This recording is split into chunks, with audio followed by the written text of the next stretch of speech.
Hello everyone, এগুলো হচ্ছে মুরগির মাংস দিয়ে তৈরি ইয়ামি ইয়ামি ঝাল ঝাল মুচমুচে চিকেন ফ্রাই। এই চিকেন ফ্রাই বানানোর জন্য মুরগির মাংস ছোট ছোট টুকরো করে কেটে নিয়ে এই মাংসের সঙ্গে আদা কুচি, পেঁয়াজ পাতা, গোলমরিচের গুঁড়া, লবণ, সয়া সস, ওয়েস্টার সস ও তেল দিয়ে মেখে আধা ঘন্টা রেস্টে রেখে দিতে হবে। আধা ঘন্টা পরে এই মাংস প্রথমে ফ্যাটানো ডিমে ডুবিয়ে তারপরে কর্নফ্লাওয়ারে গড়িয়ে নিয়ে ডুবো তেলে মুচমুচে করে ভেজে নিলেই তৈরি হয়ে যাবে মুরগির মাংস দিয়ে তৈরি ইয়ামি ইয়ামি ঝাল ঝাল মুচমুচে চিকেন ফ্রাই।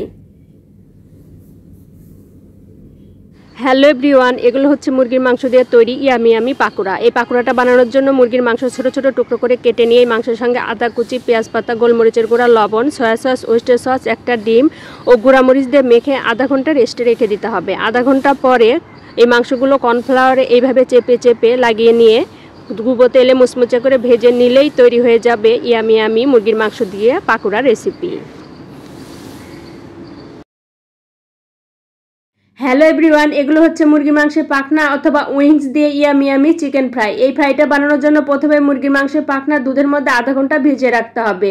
দুধ থেকে তুলে নিয়ে মাংসের সঙ্গে 2টা ডিম, আদা কুচি, পেঁয়াজ পাতা, গোলমরিচের গুঁড়া, সামান্য লবণ, সয়া সস, ওয়েস্টার সস দিয়ে মেখে আধা ঘন্টা রেস্টে রেখে দিতে হবে।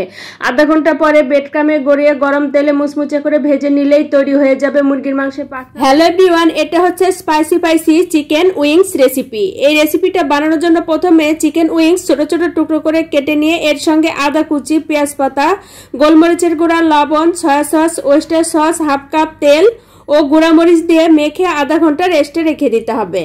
আধা ঘন্টা পরে খুব ভালো মতো মাখিয়ে নিয়ে তাওয়ায় শ্যালো ফ্রাই করে নিলেই তৈরি হয়ে যাবে চিকেন উইংস দিয়ে স্পাইসি রেসিপি।